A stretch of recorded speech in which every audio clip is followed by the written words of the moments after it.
أعوذ بالله من الشيطان الرجيم بسم الله الرحمن الرحيم فإذا قضيتم مناسككم فاذكروا الله كذكركم آباءكم أو أشد ذكرا۔ تو جب تم اپنے مناسک حج ادا کر چکو تو اللہ کا ذکر کرو جیسے تم اپنے آباء و اجداد کا ذکر کرتے تھے، یا اس سے بھی بڑھ کر ذکر کرو اللہ۔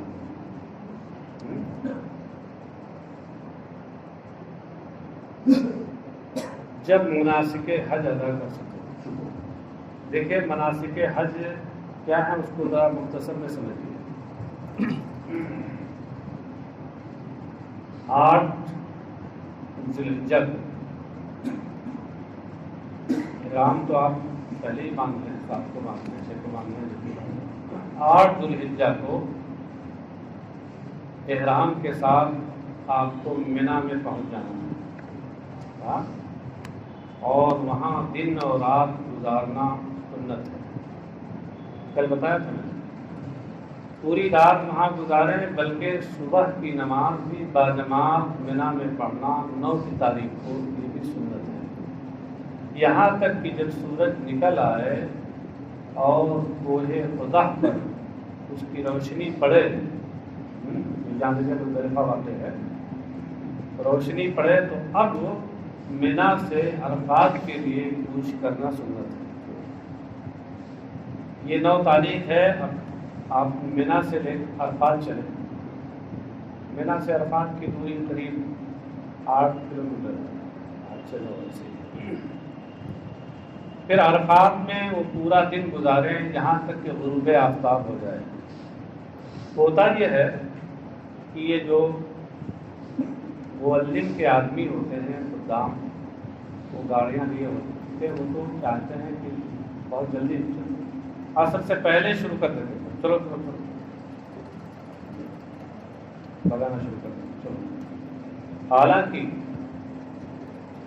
وہاں اگر آپ نے غروب آفتاب سے پہلے عرفات کی سرحد پار کر لی تو دم دینے والی ہو جائے گی۔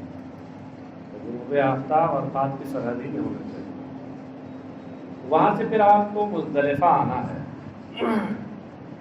یہ مزدلفہ منی اور عرفات کے بیچ میں ہے، یعنی عرفات سے تقریباً 3 کلومیٹر یا 4 کلومیٹر ایسے۔ مزدلفہ میں آ کر کے پھر پوری رات گزارنی ہے، فجر کی نماز وہاں پڑھنی ہے، پھر سورج جب نکل آئے تو اس کے بعد پھر آپ کو منی آنا ہے۔ اب 9 کا دن تو آپ نے عرفات میں گزارا تھا، یہ رات جو مزدلفہ میں گزاری آپ نے یہ 10 کی رات تھی، رات پہلے ہوتی تھی بعد میں ہوتا ہے۔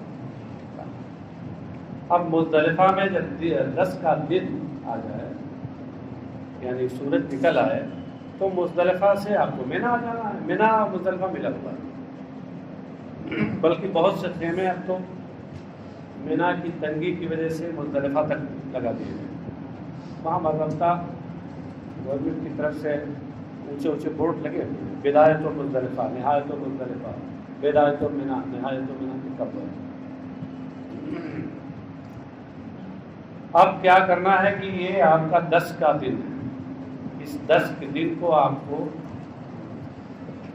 پہلے آپ کو رمی جمرات کرنا ہے، جمروں پر کنکری مارنا ہے، ہاں 10 کو، پھر 11 کو مارنا، پھر 12 کو مارنا، 12 کو کنکری مار کے اب آپ منی سے واپس ہو جائیں، اور اسی بیچ میں 10 کو کنکری مار کر کے اور آپ سیدھے چلے جائیں کعبہ شریف وہاں اور طواف زیارت کر لیں۔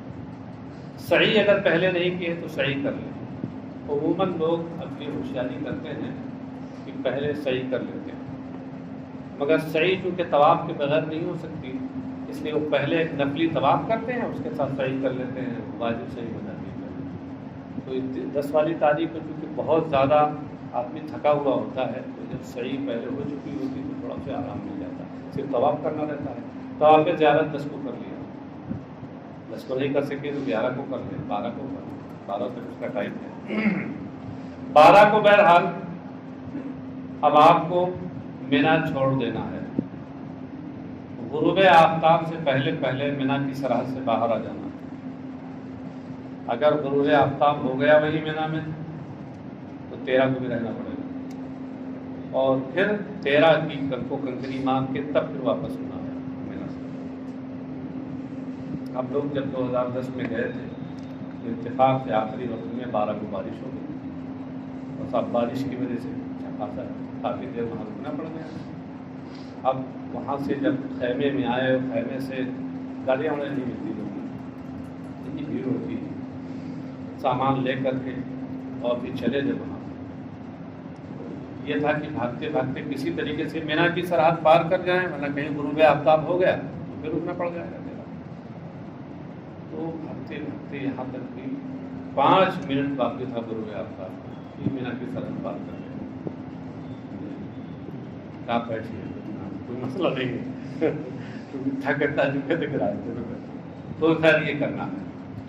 اب سنیے صاحب, کہتے فَإِذَا قَضَيْتُمْ مَنَاسِكَكُمْ, اور جب تم نے اپنے مناسک پورے کر لیے, اے ادیتم عبادات حجکم, مناسک کا مراد عبادات حج, اور قضا بمعنی ادا, یعنی تم نے اپنے حج کی عبادتیں, اس کے ارکان اور اعمال ادا کر لیے. یہ کیا کیا ہیں؟ کہتے ہیں بِأَن رَمَيْتُمْ جَمْرَةَ الْعَقَبَةِ وَحَلَقْتُمْ وَطُفْتُمْ وَاسْتَقْرَرْتُمْ بِمِنَىٰ. یہ مناسک حج کو بیان کر رہے ہیں, اس طور پر کہ تم نے جمرہ عقبہ کو رمی کر لی, کنکری مار لی, وَحَلَقْتُمْ اور سر مڈا لیا, وَطُفْتُمْ اور طواف زیارت کر لیا, وَاسْتَقْرَرْتُمْ بِمِنَىٰ اور مینا میں کئی دن تک رہ لیے, 12 تک. فَاذْكُرُوا اللَّهَ, تو اللہ کا ذکر کرو. جب تم اپنے یہ اعمال حج ادا کر چکے تو اللہ کا ذکر کرو بالتکبیر والثناء. اللہ کے ذکر کرنے سے مراد کیا ہے کہ اس کی تکبیر, اس کی بڑائی بیان کرو, اللہ اکبر, اور اس کی حمد و ثنا کرو.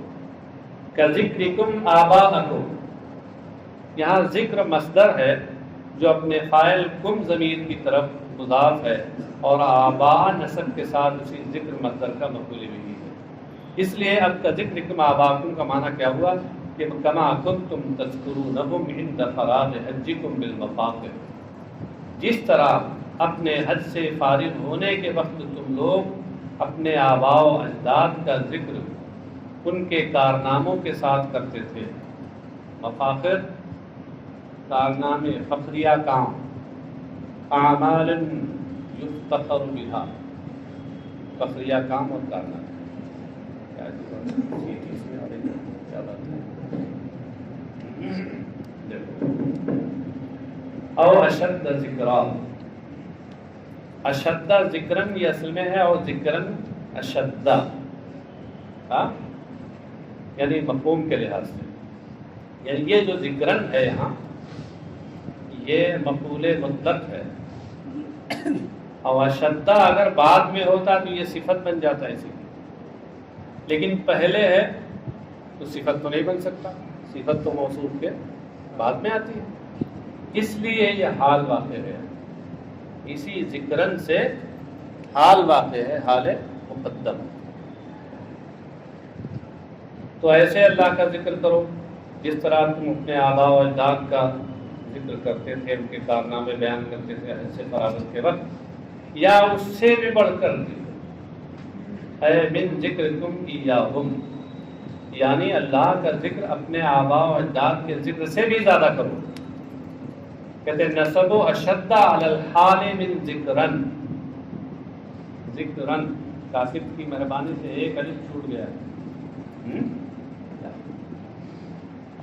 اور اشدو کا نسب یہ ذکرن سے حال ہونے کی وجہ سے ہے. اشدہ ذکرن میں ذکرن ذوالحال ہے اور اشدہ اس کا حال مقدم ہے.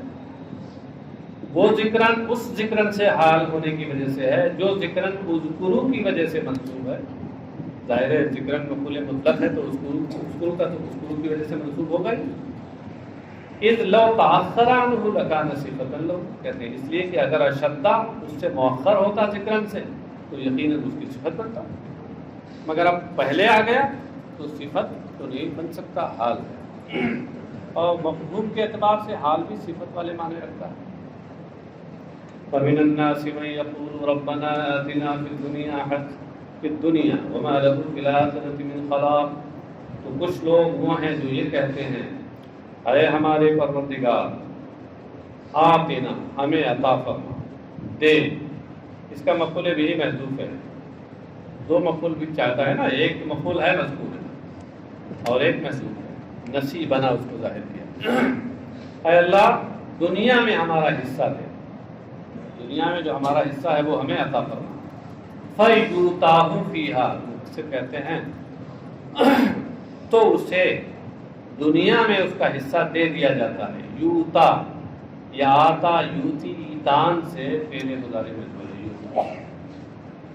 وما له فی الآخرۃ من خلاق نصیب، اور آخرت میں اس کا کوئی حصہ نہیں ہوتا.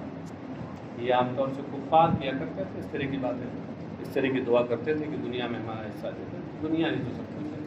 ہاں دنیا وہ جنت الکافر، سجن للمؤمن و جنت الکافر. ومنهم من يقول ربنا آتنا في الدنيا حسنة وفي الآخرة حسنة وقنا عذاب النار. اور ان لوگوں میں کچھ وہ ہیں جو یہ دعا کرتے ہیں، یہ مومنین ہوتے ہیں اہل ایمان، یہ دعا کرتے ہیں اے ہمارے پروردگار ہمیں دنیا میں بھی حسنہ عطا فرما. مفسر کہتے ہیں حسنہ سے مراد ہے نعمت، دنیا میں ہمیں نعمت عطا فرما. وفی الآخرۃ حسنہ، اور آخرت میں بھی ہمیں حسنہ عطا فرما. مفسر کہتے ہیں یہ الجنہ، آخرت کی جو حسنہ اور بھلائی ہے یہ جنت ہے. وقینا عذاب النار بعدم دخولها، اور عذاب دوزخ سے ہمیں بچا. کیا مطلب ہے؟ یعنی اس میں داخل نہ فرما، اس میں عدم دخول سے عذاب دوزخ. حافظ ملت علیہ رحمۃ الرضوان فرمایا کرتے تھے کہ میں جب یہ دعا کرتا ہوں ربنا آتنا فی الدنیا حسنہ وفی الآخرۃ حسنہ، تو دونوں جگہ حسنہ سے میں رضائے مولا مراد لیتا ہوں کہ اے اللہ دنیا میں بھی اپنی رضا و خوشنودی عطا فرما اور آخرت میں بھی ہمیں اپنی رضا و خوشنودی عطا فرما. اور جب اللہ کی خوشنودی دنیا اور آخرت میں جسے مل جائے تو پھر تو اس کا ہر جگہ بیڑا پار ہے. وَهَذَا بَيَانٌ لِمَا كَانَ عَلَيْهِ الْمُشْرِكُونَ وَلِحَالِ الْمُؤْمِنِينَ، اور یہ بیان ہے اس حالت کا کہ مشرکین جس پر تھے اور مومنین کی حالت کا بیان ہے. پہلی جگہ میں یقول ربنا آتنا فی الدنیا حسنہ وما لہ فی الآخرۃ من خلاق، یہ مشرکین کی حالت کا بیان ہے. اور بعد میں ربنا آتنا فی الدنیا حسنہ وفی الآخرۃ حسنہ، یہ مومنین کی حالت کا بیان ہے. والقصد به الحث على طلب خیر الدارین كما وعد بالثواب عليه بقوله اولئک لهم نصیب مما کسبوا واللہ سریع الحساب. یہ اگرچہ بیان ہے اور خبر ہے ایک طرح کی، کچھ ایسا کہتے ہیں کچھ ایسا کہتے ہیں، لیکن اس سے مقصود دی دنیا اور آخرت دونوں کی بھلائی طلب کرنے پر آمادہ کرنا اور ابھارنا. خبر سے مقصود کیا ہے؟ تاکہ بندے اللہ سے دارین کی بھلائی مانگیں، جیسا کہ اس پر ثواب کا وعدہ بھی کیا گیا ہے اللہ کے اس ارشاد کے ذریعے کہ اولئک لهم نصیب مما کسبوا.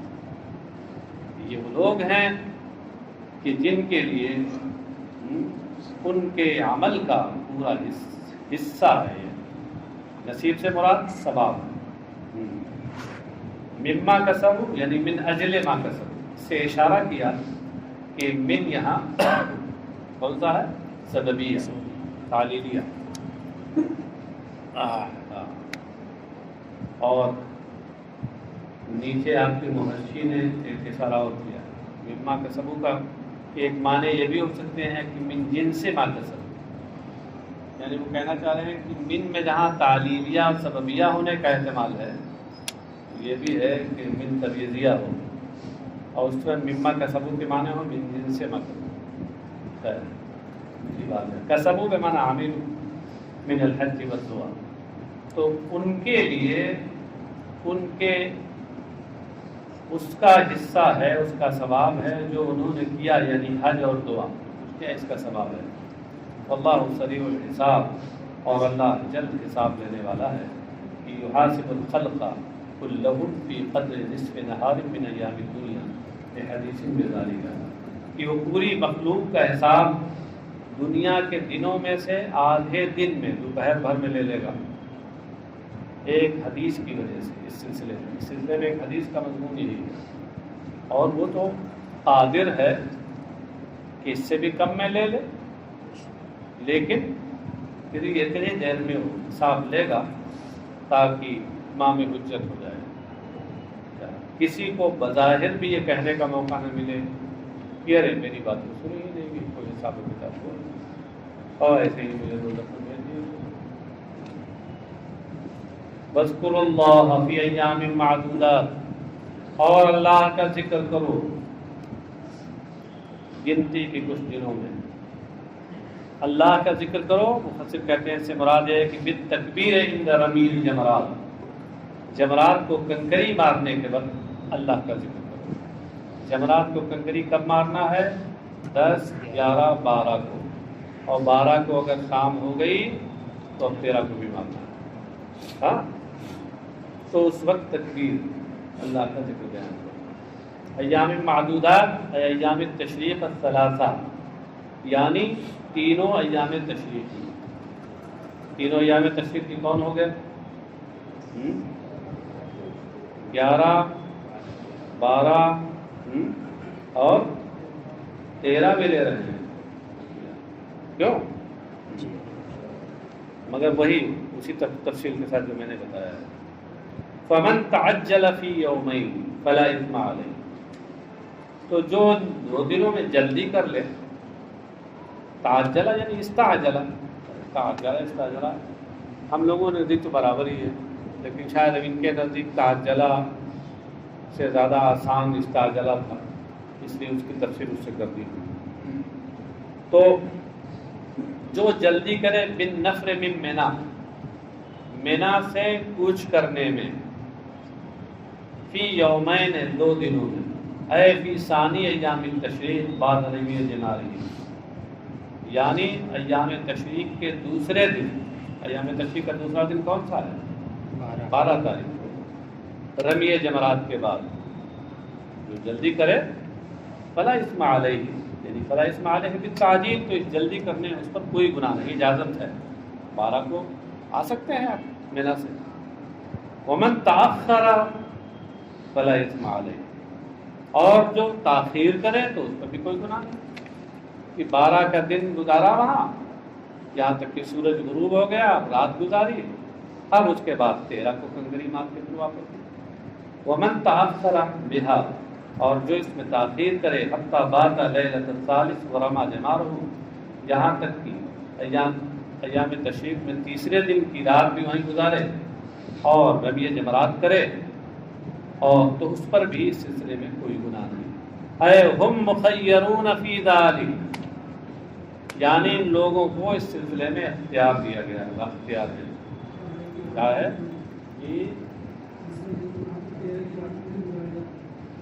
رات پہلے ہوتی ہے، جب 12 کا دن گزارا اور جیسے غروب آفتاب ہوا 13 کی رات گزر گئی، 13 کی رات شروع ہو گئی، تو 13 کی رات گزاریں گے تو اس کے بعد 13 کا دن آئے گا۔ اب 13 کے دن میں کنکری ماری چلے، رات تو پہلے نہ ہوتی ہے، رات پہلے ہے ہمارے یہاں، دن بعد میں ہے۔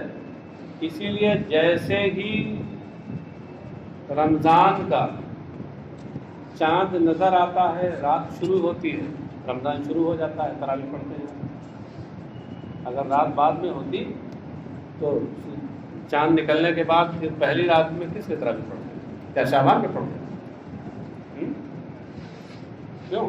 اور اسی وجہ سے جیسے ہی عید الفطر کا چاند نکلتا ہے شوال کا مہینہ شروع ہو جاتا ہے رمضان تک. کیوں؟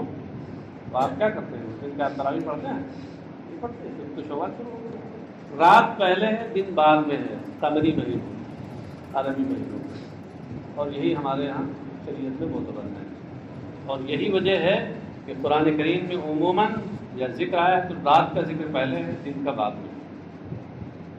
عموماً کہہ رہا ہوں، ہو سکتا ہے کسی نقطے کی بنیاد پر کہیں اس سے پہلے آ گیا.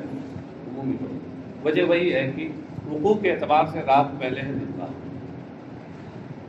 یہ انگریزی مہینے جو ہوتے ہیں یا آدھی رات سے، انگریزی تاریخ جو ہوتی ہے آدھی رات سے شروع 12 بجے تک ادھر کی تاریخ ہوتی ہے، اور 12 بجے رات سے جیسے ہی 12 بجے بس اب اگلی تاریخ شروع. یہ فرق ہے قمری اور انگریزی. چلیے لمن اتقى یعنی نفی الاسم لمن اتقى اللہ فی حجہ. اور یہ گناہ نہ ہونا ہے، کہا ہے نا فلا اسم علیہ، اس سے کوئی گناہ نہیں ہے، تو گناہ کی نفی ہے اس میں نا.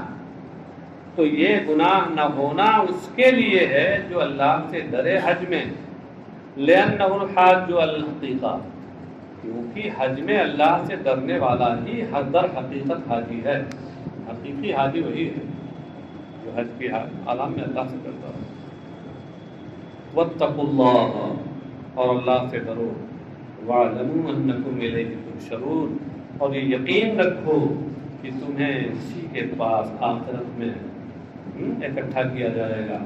تو اکٹھا کیا جائے گا تو کیا اس کا جو نتیجہ ہے وہ سامنے آئے گا. فیجازیکم بأعمالکم، تو وہ تمہیں تمہارے اعمال کی جزا دے گا. ومن الناس من يعجبك قوله في الحياة الدنيا ويشهد الله على ما في قلبه وهو ألد الخصام. اور لوگوں میں کچھ وہ ہیں کہ دنیاوی زندگی میں جس کی بات آپ کو پسند آتی ہے، یہ نبی اکرم صلی اللہ علیہ وسلم کو خطاب ہے کہ آپ کو دنیاوی زندگی کے معاملے میں جس کی بات پسند آتی ہے، دنیاوی زندگی کی قید لگا کر کے اخروی زندگی سے متعلق بات کو نکال دیا. اسے کہتے ہیں ولا يعجبك في الآخرة لمخالفته لاعتقاده.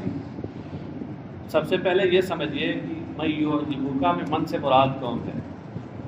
یہ اخنس ابن شریق تھا، ایک منافق تھا، بڑا شیریں کلام تھا، بڑی میٹھی میٹھی باتیں کرتا تھا، اندر دشمنی چھپائے رہتا تھا، باتیں بڑی میٹھی رسیلی ہوتی تھی، اور بڑا ہوشیار شاطر تھا. بہت نبی اکرم صلی اللہ علیہ وسلم کے پاس جاتا اور میٹھی میٹھی باتیں کرتا رہتا. تو جو دنیا سے متعلق اس کی باتیں تھیں وہ سرکار کو پسند آتی تھی، اور آخرت سے متعلق تو ظاہر سی بات وہ منافق تھا، تو اس کا عقیدہ ہی دوسرا تھا. وہ باتیں تو سرکار کو نہیں پسند آتی تھی، مگر دنیا والی آخرت والی باتیں جلدی کرتا بھی نہیں تھا. تو اس کے بارے میں سرکار کو خطاب کیا جا رہا ہے کہ لوگوں میں سے کچھ وہ ہیں کہ جن کی بات آپ کو دنیاوی زندگی کے معاملے میں پسند آتی ہے، آخرت کے معاملے میں نہیں پسند آتی، اس لیے کہ وہ ایک عقیدے کے معاملے میں مخالف ہے. لمخالفتی الاعتقاد. وَيُشْهِدُ اللَّهَ عَلَى مَا فِي قَلْبِهِ، اور وہ اللہ کو گواہ بناتا ہے اس پر جو اس کے دل میں ہے. یعنی وہ اللہ کو گواہ بنا کے کہتا تھا کہ انہ موافق لقولی، وہ کہتا تھا کہ بھائی جو میں کہہ رہا ہوں یہی میرے دل میں ہے، میں آپ کے ساتھ ہوں. اللہ کو گواہ بنا کے بات کرتا تھا. وہ اللہ کو اس پر گواہ بناتا تھا جو اس کے دل میں ہے، یعنی اس بات پر گواہ بناتا تھا کہ اس کا دل، اس کے دل میں جو ہے اس کے قول کے موافق ہے.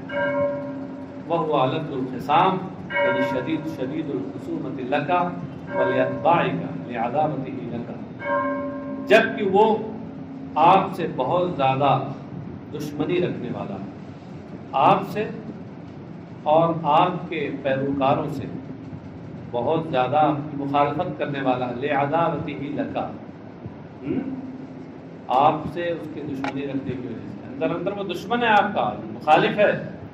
یہاں چکنی چپڑی باتیں کرتا ہے یہ اخنس ابن شریک ہے جو بڑا شین یہ منافق تھا جو نبی اکرم صلی اللہ علیہ وسلم کے ساتھ میٹھی میٹھی باتیں کیا کرتا تھا. حلو الکلام للنبی یحلف انہ مؤمن بہ محب له، وہ قسم کھا کے کہتا کہ وہ نبی اکرم صلی اللہ علیہ وسلم پر ایمان رکھتا ہے اور اس سے محبت کرتا ہے. فیدنی مجلسہ، تو سرکار اس کی نشستگاہ اپنے سے قریب کرتے تھے، قریب بٹھاتے تھے. یدنی ادنا یدنی ادنان سے اس کا معنی قریب کرنا. فَأَكْذَبَهُ اللَّهُ تَعَالَى فِي ذَلِكَ، تو اللہ تبارک و تعالیٰ نے اس سلسلے میں اس کی تکذیب فرمائی، اس میں جھٹلایا کہ یہ غلط کہہ رہا ہے. وَمَرَّ بِزَرْعٍ وَحُمْرٍ لِبَعْضِ الْمُسْلِمِينَ فَأَحْرَقَهُ وَعَقَرَهَا لَيْلًا كَمَا قَالَ تَعَالَى وَإِذَا تَوَلَّى سَعَىٰ فِي الْأَرْضِ لِيُفْسِدَ فِيهَا إِلَىٰ آخِرِ مَا قَالَ. اللہ نے اسے جھٹلایا، اس کا گزر کچھ مسلمانوں کی کھیتی اور ان کے جانوروں گدھوں کے پاس سے ہوا. عمر یہ حمار کی جمع، اس کا گزر ایک رات میں مسلمانوں کی کھیتی کے پاس سے ہوا اور کچھ ان کے جانور تھے گدھے وغیرہ دراز گوش وہاں ان کے پاس سے ہوا. فَأَحْرَقَهُ، تو کھیتی کو اس نے جلا دی، آگ لگا دی چپکے سے جل جائے. وَعَقَرَهَا لَيْلًا، اور ان جانوروں کی پونچھیں کاٹ دی. پونچھ کا مطلب پیر کا نچلا حصہ جو رگ ہوتی ہے جس کا سیدھے تعلق شہرک سے ہوتا ہے، پونچھیں کاٹ دی جاتی ہے، خون بہہ جاتا ہے، جاندار مر جاتا ہے. تو اس نے پونچھیں کاٹ دی تلوار سے، چپکے سے دیکھا اندھیرا ہے کوئی نہیں، پونچھیں کاٹ دی. کما قال تعالی، جیسا کہ ارشاد باری تعالی ہے، وَإِذَا تَوَلَّى سَعَىٰ فِي الْأَرْضِ لِيُفْسِدَ فِيهَا وَيُهْلِكَ الْحَرْثَ وَالنَّسْلَ وَاللَّهُ لَا يُحِبُّ الْفَسَادَ. اور جب وہ آپ کے پاس سے پھرتا ہے سعیٰ فی الارض لیفسد فیہا، تو وہ زمین میں چلتا ہے لیفسد فیہا، تاکہ زمین میں بگاڑ پیدا کرے. ویہلک الحرث والنسل، اور کھیتی اور نسل کو تباہ کرے. یہ اس کے جملہ اس کے فساد میں سے ہے. کیا چیز؟ یعنی حرث و نسل کو تباہ کرنا. یہ اصل میں ایک سوال کا جواب دے رہے ہیں. کہ جب یہ کہہ دیا گیا کہ وہ زمین میں فساد مچانے کے لیے چلتا ہے، تو کھیتی کو برباد کرنا اور جانوروں نسل کو تباہ کرنا، یہ تو سب لیفسدہ میں داخل ہو گیا. اس کے عموم میں تو یہ بھی آ گیا، اور جب یہ بھی آ گیا تو پھر یہلک الحرث والنسل کو بعد میں ذکر کرنے کی کیا ضرورت؟ عام کے بعد اس خاص کو ذکر کرنے کی کیا ضرورت؟ تو آپ لوگ تو ماہر ہیں، آپ جانتے ہیں کہ عام کے بعد خاص کے لیے ذکر کیا جاتا ہے. عام کے بعد خاص کا ذکر کسی خصوصیت کی وجہ سے ہوتا ہے. ہاں، تو اس لیے کہہ رہے ہیں کہ من جملۃ الفساد، یہ یہلک الحرث والنسل، وہ اسی یفسدہ میں جو فساد ہے اسی کے عموم میں یہ بھی داخل ہے. اور ذکر جو کیا گیا ہے یہ خصوصیت کی وجہ سے ذکر کیا گیا، چونکہ وہ ایسا کرتا تھا، خاص طور سے یہ کام کرتا تھا. اللہ لا یحب الفساد، اور اللہ فساد کو پسند نہیں فرماتا ہے. لا یرضی بہ، اس کا معنی بتا دیا اس لیے کہ محبت کا معنی حقیقی جو وہ ہاں تو ہے ہی نہیں ہے. وَإِذَا قِيلَ لَهُ اتَّقِ اللَّهَ أَخَذَتْهُ الْعِزَّةُ بِالْإِثْمِ فَحَسْبُهُ جَهَنَّمُ وَلَبِئْسَ الْمِهَادُ. اور جب اس سے کہا جاتا ہے کہ اللہ سے ڈر، یعنی اپنے کام میں اپنے عمل میں اللہ سے ڈر.